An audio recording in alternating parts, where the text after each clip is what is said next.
Hola a todos, bienvenidos a una sesión más de este apasionante curso de criminalística policial. Hoy vamos a sumergirnos en un tema fascinante que es el análisis conductual, ¿no? Mi nombre es Carlos Carmona, para por si alguno se incorpora en este tema, y vamos a hablar, o mejor dicho, no vamos a hablar hoy de huellas dactilares o de restos de ADN. Vamos a ir un poco más allá del espacio físico y vamos a intentar entrar en la mente del autor o de la persona que comete un delito, ¿vale? Vamos a aprender un poco cómo podemos interpretar esas cosas que no se ven a simple vista. Como siempre, antes de empezar, recordaros que tenéis en la plataforma el PDF, el tema completo de análisis conductual y perfilado criminal. Eh, Como siempre tenéis en la grabación de la clase, que es esta que estamos dando ahora, y un cuestionario de autoevaluación que, aunque no es obligatorio, yo creo que os va a ayudar, como digo siempre, a fijar el conocimiento que hayáis adquirido. Y como siempre también os recomiendo encarecidamente el podcast, que también podéis encontrar en la plataforma y que yo creo que es muy ilustrativo.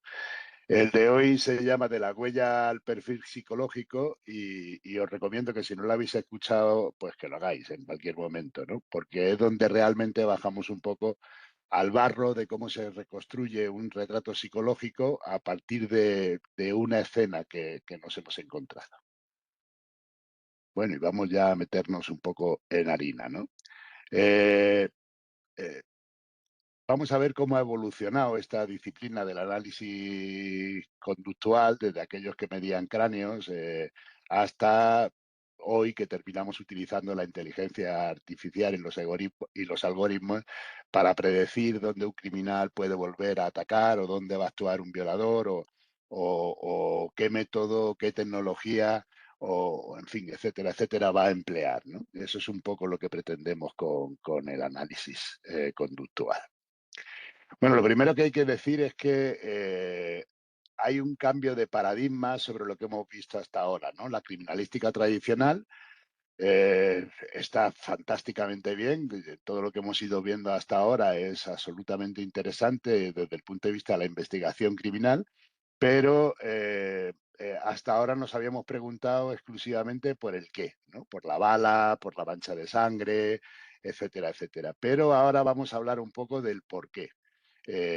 Como ya se dice en el podcast, la escena del crimen no es solamente un escenario físico con un cadáver, no, es un escenario conductual, es decir, es donde se plasman determinadas conductas. La premisa es sencilla pero potente y va en la misma línea en la que iba el principio de intercambio de Lockhart, ¿no? Viene a decir que toda conducta que observamos en una escena deja una huella psicológica. Y si un agresor, por ejemplo, decide mover un mueble o llevarse el dinero o no llevárselo, nos está diciendo alto y claro algo sobre quién es y qué quiere expresar.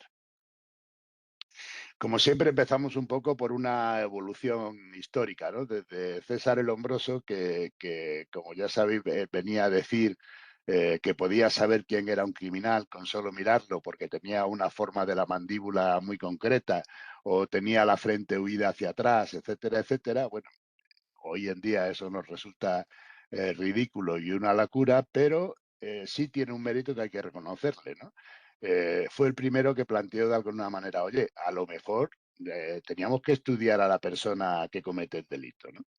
Eso fue avanzando y en 1888 Thomas Bond, con el caso famosísimo de Jack el Destripador, ya pasamos de medir huesos a interpretar heridas, ¿no?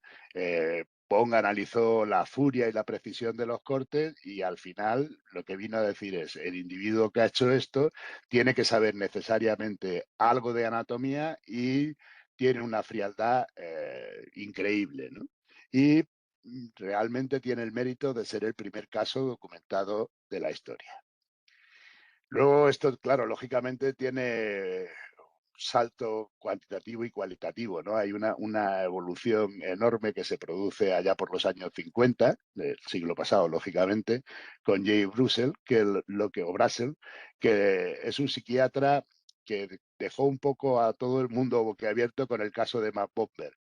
Vale, es verdad que tenía algo de escenificación, pero Brassel en Nueva York lo que vino a decir es que el día que se detuviera al autor llevaría un traje de chaqueta cruzado y abotonado. Y hasta en eso acertó, ¿no? O sea, quiero decir que realmente describió muy bien al autor sin saber quién era, ¿no? Lo que hizo fue mezclar psicología con datos en la escena, etcétera, etcétera. Y luego hay otro salto que se produce en esto, es cuando en los años 70 el FBI crea su BSU o The Behavioral Analysis Unit, que es la unidad de análisis del comportamiento, para entendernos. Ahí destacan bastantes investigadores, pero por ejemplo Douglas y Redler dejaron de teorizar y lo que hicieron fue irse a las cárceles, entrevistar a un montón de los peores asesinos en serie, como Kemper o Manson, y a partir de ahí aprendieron un poco a entender sus fantasías y los recovecos de la mente criminal, ¿no? Eh, de hecho, cuando por primera vez se planteó aquello de los asesinos organizados y desorganizados, ¿no? Eh, Luego, o sea, mientras esto se ocurría en América, también es verdad que en Europa o sea, los americanos iban como muy a la psicología clínica del delito. Y en Europa lo que se plantearon es, bueno, menos intuición y más datos, ¿no? Y ahí eh, Canter, que destaca y crea la psicología investigativa, y lo que usa es que utiliza el rigor estadístico y bases de datos gigantescas para intentar determinar quién es o quién, cuáles son los posibles candidatos, ¿no? a delincuente. Y en España lo cierto es que hemos tenido figuras como la del profesor Vicente Garrido y, por supuesto, la Policía Nacional, que han desarrollado nuestro propio método, en este caso el método Vera, del que hablaremos un poco más adelante, y que ha resultado realmente interesante. Cuando hablamos de la personalidad del agresor o del criminal, tenemos que entender que no estamos hablando de una única capa, ¿no? Teníamos que mirar su mochila vital, por decirlo de alguna manera. Como podéis ver en el gráfico, pues hay un componente biológico, que es pues, lo que marca su temperamento. Hay una serie de vínculos sociales, como la familia, etcétera, etcétera, lo cultural, que también tienen valores culturales que se demuestran en la personalidad del autor, y luego hay un componente que es especialmente importante y que lo diferencia de los demás, que es su experiencia individual, ¿no? Los traumas, las fantasías, etcétera, etcétera, que en ocasiones pueden volverse peligrosas. Entonces, el perfilador lo que tiene que hacer de alguna manera es pelar esta cebolla y ir viendo cómo se ha creado ese estilo delictivo que es único. Para hacer esto hay diferentes metodologías, ¿no? Y realmente se plantea un debate. ¿Qué es mejor? ¿Fiarte de una estadística general de miles de casos o centrarte en el caso que estás investigando para la reconstrucción de ese caso concreto y de esa escena concreta que tienes delante? Pues no, la respuesta real es que es ambas, ¿no? Además, esto también se dice en el podcast, la perfilación moderna intenta utilizar el rigor de los números, pero sin perder el ojo crítico casi de artesano que analiza la escena concreta. Entonces, tenemos que distinguir entre el modo inductivo, el método inductivo nomotécnico, nomotético, perdón, que lo que hace es usar grandes bases de datos como BICAC o BICLAS, y la lógica que sigue es simple. Si el 80% de los criminales que hacen tal cosa suelen tener el rasgo tal, es decir, si los criminales que hacen eh, el A suelen tener el rasgo B, bueno, yo que diría en un porcentaje del 80 o del 90%, es muy probable que nuestro sospechoso también tenga ese rasgo. En general es genial para dar descripciones demográficas rápidas, ¿no? Pues sobre edad, raza, empleo, pero es verdad que tiene un riesgo, el de la generalización excesiva, ¿no? Si solamente te basas en la estadística, pues igual estamos ignorando que cada persona realmente es un mundo. El método deductivo es un poco lo que podríamos llamar el trabajo de arqueólogo de la conducta, ¿no? Aquí nos olvidamos un poco de los promedios, es decir, es justamente el otro extremo. Miramos esta escena concreta, analizamos cada decisión que se ha tomado, bueno, pues cómo entró, qué nudos usó para atar a la víctima, si hubo una conversación que le dijo, etcétera, etcétera. Y su gran ventaja es que analiza al individuo real, no a un promedio estadístico, ¿no? Es un proceso minucioso y cada evidencia física en él se convierte como en una pequeña ventana a la mente del autor. Y luego está lo que llamamos el razonamiento abductivo, perdón, que realmente es la herramienta lógica que se use, la que tenemos, la que usamos, la abducción, ¿no? No es que estemos deduciendo algo de forma mágica, lo que hacemos es buscar la mejor explicación posible para un dato que en un principio puede resultar raro. Por ejemplo, imaginad que en la escena del agresor obligó a la víctima a escribir sus datos en un papel, pongo por ejemplo. Pues, ¿qué podríamos pensar? Pues seguramente que colecciona información sobre las víctimas. ¿Y qué hipótesis deberíamos de generar? Pues que probablemente cuando lleguemos a su domicilio o a su lugar de trabajo, encontraremos esos datos en un archivo o en una lista. Eso es la abducción, ¿vale? Pasar de un dato a una hipótesis policial. Y hay varios principios que de alguna manera guían al perfilador, ¿no? El primero del que deberíamos hablar es la consistencia conductual.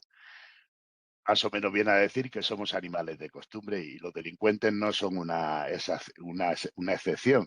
No cambian de personalidad de la noche a la mañana y su forma de cometer o de comunicar un crimen o de someter a alguien o de comunicarse se mantiene estable, ¿no? Esto es vital, es lo que de alguna manera se conoce como el linkage analysis, y lo que ocurre es que si vemos el mismo, para entendernos, si vemos el mismo patrón de comportamiento en tres crímenes diferentes, pues hombre, en un principio podemos empezar a pensar que estamos hablando del mismo individuo. Luego, otro principio es el de la homología criminal. Esto lo que viene a decir es justamente bueno, no lo contrario, sino que parte de lo generalista para llegar a lo particular. Aquí dice, dime cómo matas y te diré quién eres, ¿no? Pues sugiere que personas que actúan igual suelen tener rasgos de personalidad parecidos. Y es un poco la base de las estadísticas del FBI. Pero es verdad que hay que tener cuidado, ¿no? Porque al final eh, podemos fabricar estereotipos que si no usamos bien la cabeza no se corresponden con la realidad. La, o sea, la correlación no siempre significa causalidad, para entendernos. Eh, perdón, no sé, perdón. Bueno, el principio 3 es el de transferencia, solo que el de Lockhart, pero en conductual, que es lo que hablábamos al principio, ¿no? Es que en criminalística lo que venimos a decir es que todo contacto deja un rastro físico. Bueno, pues en el análisis conductual lo que venimos a decir es que toda decisión deja un rastro psicológico. Incluso lo que el agresor no hace, ¿no? Es un dato a tener en cuenta. Si, por ejemplo, pudiéndose llevarse un reloj de oro no se lo lleva, pues probablemente eso tiene una historia y nos puede hablar sobre su verdadera motivación, ¿vale? La escena, al final, no deja de ser más que un mapa de decisiones.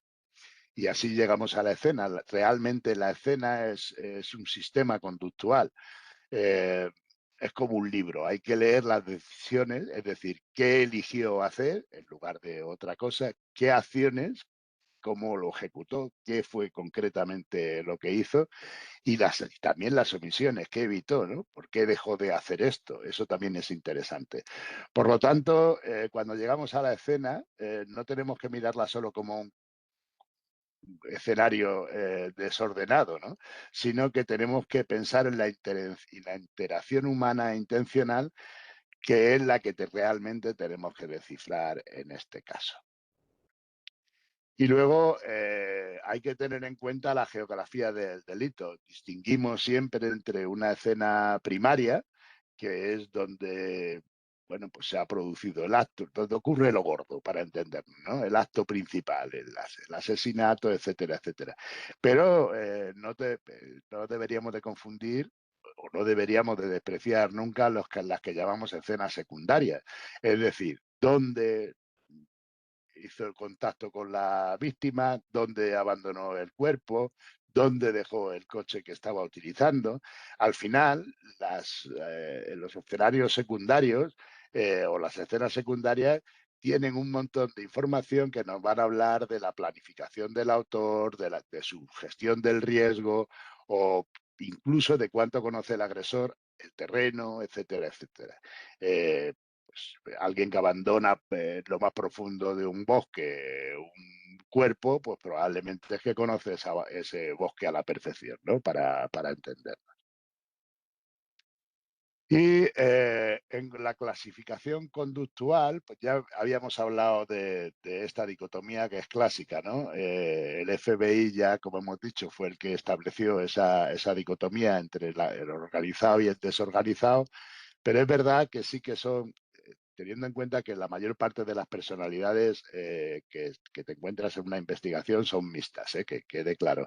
Pero es verdad que los hay que son más organizados, es decir, que tienen una conducta muy planificada, muy metódica, que tienen la escena controlada, que la víctima tiene unos rasgos concretos y muy personalizados. Y eso se corresponde pues, con un nivel de inteligencia medio alto, con una competencia social elevada, ¿vale? Y además tiene, bueno, pues la posibilidad de ocultar las pruebas. Mientras que el desorganizado, el estereotipo al menos, lo que tiene es una conducta impulsiva y caótica, ¿no? Nos encontramos con escenas desordenadas, en fin, con un ataque no planificado, normalmente gente de una baja competencia social, que además tiene síntomas de estrés, etcétera, etcétera. La verdad es que el desorganizado en un principio debería de dejar mayor número de evidencias físicas que el organizado, ¿vale? Pero, como digo, normalmente no es el modelo esta dicotomía o este modelo binario no es el real, ¿no? En realidad tenemos que hablar de dimensiones. La violencia pudo ser instrumental, es decir, fue para conseguir algo o expresiva, pues una descarga de ira o quería expresar algo o una fantasía, etcétera, etcétera. Al final, esto es lo que nos da una información sobre qué mueve al criminal, ¿vale? Cuál es su pulsión interna, por decirlo de alguna manera. Otra cosa absolutamente importante en el perfilamiento criminal es el modus operandi, es la conducta funcional. Eh, es el método que se emplea, es decir, son las conductas necesarias para que el delito salga bien. Y pues ahí está pues cómo accede a la escena, cómo controla o no controla la escena, cómo se produce la huida, en fin, lo más importante es que el modus operandi es dinámico, es decir, el criminal va aprendiendo, evoluciona y se adapta para no ser pillado, ¿no? Entonces, podríamos decir que el modus operandi es lo que hace para delinquir y que en el caso de los asesinos en serie evoluciona, no se mantiene estable. Sin embargo, hay otro rasgo que sí, ¿no? Que podríamos hablar que es la conducta expresiva, que es la firma del criminal. La firma del criminal es lo que hace para satisfacerse. Son conductas que a priori no necesita para cometer el delito, pero que su psique le obliga a hacer, ¿no? Pues a lo mejor ensañarse o, yo qué sé, posar el cuerpo en determinada posición o de llevarse un trofeo o dejar algo en la escena del crimen. Y lo cierto es que, a la diferencia del modus operandi, la firma es bastante estable, bastante estática. Puede variar, pero poco, ¿vale?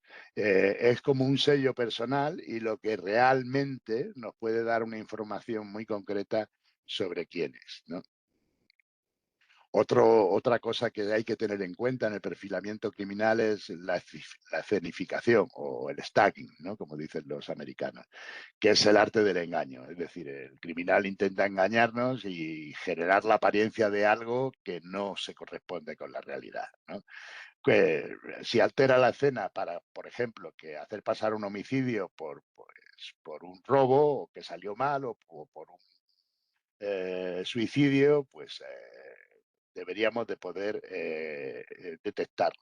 Es decir, nuestro trabajo fundamental es buscar inconsistencias entre lo que dicen las pruebas físicas y la película que el agresor nos quiere contar, por decirlo.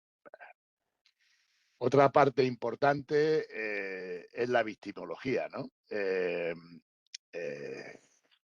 una relación entre el victimario y la víctima. Evidentemente hay una parte que también es importante, que es la víctima, y por lo tanto no podemos entender al agresor si no entendemos a la víctima.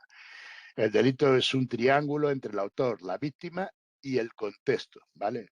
Por lo tanto, tenemos que humanizar los datos para entender por qué se eligió a esa persona en concreta, qué papel juega en la fantasía del autor o en su lógica criminal. En fin, hay que tener muy en cuenta a la víctima. Hay que hacer, además, hay que estudiar a la víctima, ¿vale? Por ejemplo, hay que entender su estilo de vida, etcétera, etcétera. Porque, por ejemplo, eh, eh, ah, normalmente un asesino lo primero que hace es un análisis de riesgo, ¿no? Dice, bueno, como cuánto riesgo corro si ataco a esta persona. Y por qué selecciona a una y no a otra, ¿vale?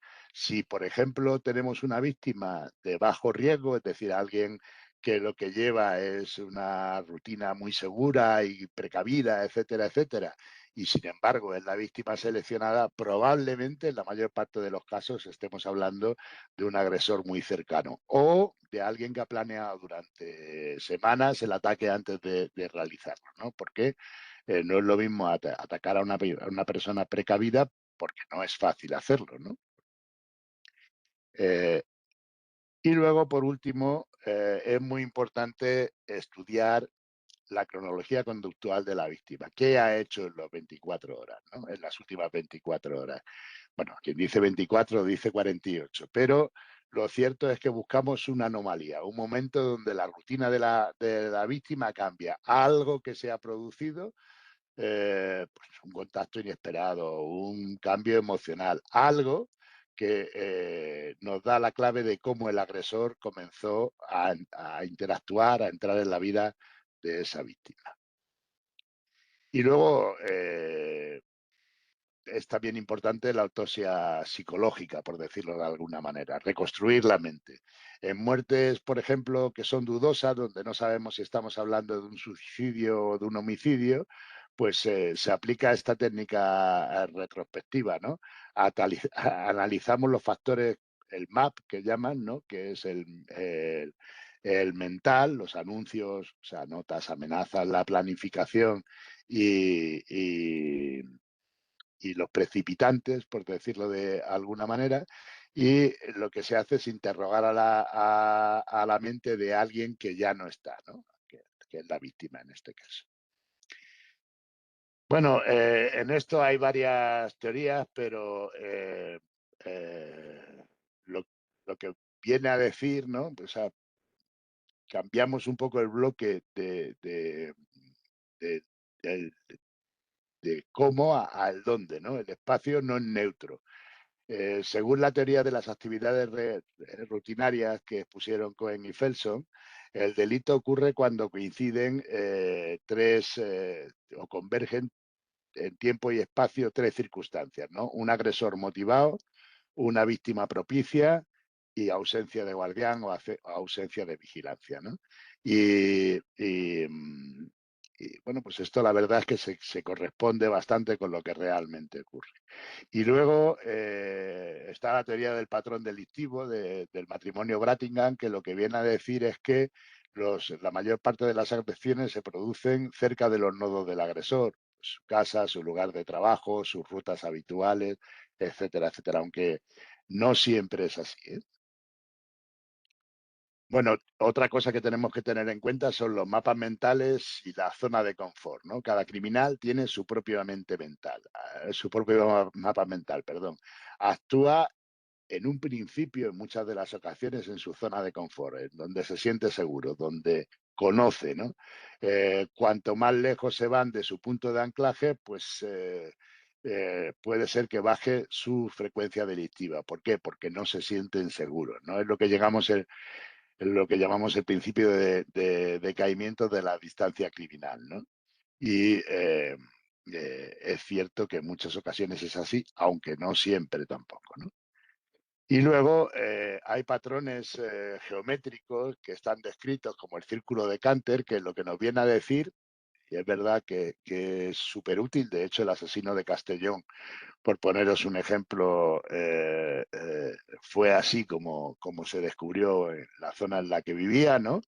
Pues lo que dice es que actúa dentro de un círculo que forman tus delitos y que su casa o su punto de anclaje, su punto de trabajo, etcétera, etcétera, está en el centro, ¿no? Y hay otra tipología que es el viajero o commuter que se desplaza de la zona a una zona totalmente distinta porque así evita ser reconocido, que alguien lo identifique, etcétera, etcétera. En este mismo modelo profundizó Rosmo y él distingue cuatro perfiles diferentes. El cazador o hunter, que busca la caza, por decirlo de alguna manera, cerca de su punto de anclaje, de su domicilio, de su zona de trabajo. El cazador furtivo o poacher, que lo que hace es que viaja específicamente para cazar. El pescador, que ataca fundamentalmente o pesca, o llamarlo como queráis, en la rutina diaria, en su rutina diaria, ¿no? Entonces es algo que se encuentra, que no busca en un principio, y luego está el trampero, que lo que hace es atraer la víctima a su propia guarida, por decirlo de alguna manera, al punto que a él le interesa, ¿no? Entonces, sí quiero que reflexionéis que efectivamente la geografía del delito nos da mucha información sobre el autor. Como ya dijimos, en España tenemos el método Vera. El método Vera lo que hace es el que utiliza la Policía Nacional y lo que hace es combinar cuatro piezas para montar ese puzzle de la personalidad criminal, ¿no? Estudia a la víctima, la escena, la reconstrucción, es decir, la secuencia lógica, y el autor. Es un proceso absolutamente lógico que garantiza que realmente no nos estamos inventando nada, ¿no? Es que todo sale de una evidencia. Es un método testado y que tiene predicamento internacional, ¿eh? Es un método de éxito. Bueno, ya hemos hablado del linkage analysis, simplemente decir que se utiliza normalmente para pillar a delincuentes seriales y conviene recordar que, bueno, os lo explico ya porque creo que está en una diapositiva posterior, pero quizá el mejor ejemplo es el de BTK, ¿no? El asesino en serie. Es decir, el modus operandi puede cambiar eh, de un día para otro, ¿no? Puede haber utilizar una pistola, mañana un mazo, pero la firma se queda igual, ¿no? Porque es como una necesidad psicológica. Vincular casos por la firma, pues permite conectar crímenes que pues, en un principio podrían parecer diferentes. Tenéis el ejemplo en el temario, pero lo cuento muy rápidamente, ¿no? BTK responde a Bind, Torture and Kill, o sea, atar, torturar y matar, y ese es un acrónimo que construyó el propio Dennis Rader, eligió autodenominarse así en una carta que envió a la prensa. Rader o BTK fue un asesino en serie que mató a 10 personas en Kansas, en Estados Unidos, entre los años creo recordar que 74 y 91 o de ese orden. Y lo cierto es que el modus operandi de BTK era absolutamente dinámico. A lo largo de todo este tiempo, Raider cambió su método de actuación, usó armas diferentes, a veces entraba por la fuerza, otras veces acechaba, en fin. No parecía tener un modus operandi que la policía pudiera identificar fácilmente. Sin embargo, la firma se mantuvo estática, lo que eso fue lo que permitió vincular todos sus crímenes, porque de alguna manera había un ritual específico en su forma de atar a las víctimas, que las trataba de una forma muy determinada, había una tortura psicológica a la víctima y sobre todo había una necesidad narcisista de comunicarse con los medios para obtener sus reconocimientos. ¿Qué es lo que pasó al final? Que como no se podía resistir, pues terminó enviando una comunicación en un disquete a la policía en el año 2005 y a través de los metadatos pues pudieron identificar dónde estaba. Y al final esa era su firma, porque realmente parte de su firma era esa necesidad de comunicación. Eh, En cuanto a los retos, como siempre hablamos en cualquiera de los temas, pues el crimen hoy también es digital, ¿no? La escena ya no es solo una habitación, sino que puede estar una habitación, un lugar público, en fin, sino que puede estar repartida por todo Internet, ¿no? Y nosotros como investigadores usamos la IA y el Big Data para buscar patrones en segundos, pero el ser humano siempre va a ser necesario en la perfilación criminal, ¿no? Es verdad que las huellas ahora pueden ser metadatos o escrituras en redes, pero lo cierto es que siempre va a hacer falta el ojo humano para valorar. Como siempre, y en esto me detengo poco, también hay un informe psicológico, un informe pericial, ¿no? Al final que se plasma, es el papel donde se plasma todo este trabajo, ¿no? Lo cierto es que eh, el informe psicológico no sirve que nadie piense que al final termina diciendo y el autor es Juan Pérez. No, no, o sea, un señor concreto, no. Lo que hace es acotar el grupo de sospechosos, es decir, dice, tienen estas características, es probable que vivan en esta zona, etcétera, etcétera, y eso le da pistas a los investigadores sobre cómo encauzar la investigación, ¿no? Dónde buscar pruebas, por decirlo de alguna manera. O sea que no es una bola de cristal el informe psicológico, sino si queréis algo, compararlo con algo, probablemente sea bastante más una brújula. Luego os planteo, porque vienen en el tema y creo que os pueden interesar, pero os recomiendo que leáis más sobre ellos si tenéis interés, un par de casos prácticos. El de John Duffy, que era el violador del ferrocarril, violador y asesino, también mató a alguna de sus víctimas, y al que se identificó gracias al círculo de Canter, ¿no? Lo que se hizo, de alguna manera, había un agujero en el mapa de sus ataques y Canter predijo que esa era su zona de amortiguación, es decir, que probablemente ahí estaría su punto de anclaje, fuera cual fuera. Y al final resultó que Duffy vivía exactamente ahí, en ese círculo. Y fue probablemente uno de los primeros éxitos del perfilado geográfico. Y luego, creo, eso es, y bueno, no voy a volver a contar el caso de BTK porque os lo acabo de contar, pero realmente es un caso curioso de cómo se mantiene, bueno, no curioso, es un caso ilustrativo de cómo se mantiene la firma a pesar de que cambie el modus operandi. Para terminar, me gustaría deciros que el perfilado criminal es la unión perfecta entre el espacio, es decir, el dónde, el método, el cómo, la tecnología, ¿vale? O sea, qué patrones, etcétera, etcétera, y la psicología, el por qué. Al final esto no es magia ni adivinación, lo que es un método de reducción de incertidumbre, por decirlo de alguna manera, ¿no? Porque nos ayuda a encontrar, o sea, lo que hacemos es reducir el pajar para terminar encontrando la aguja. Bueno, y creo que así, sí, efectivamente, así es.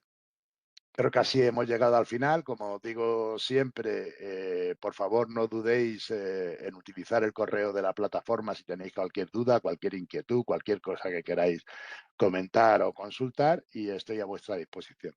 Nos vemos en la siguiente sesión. Un saludo.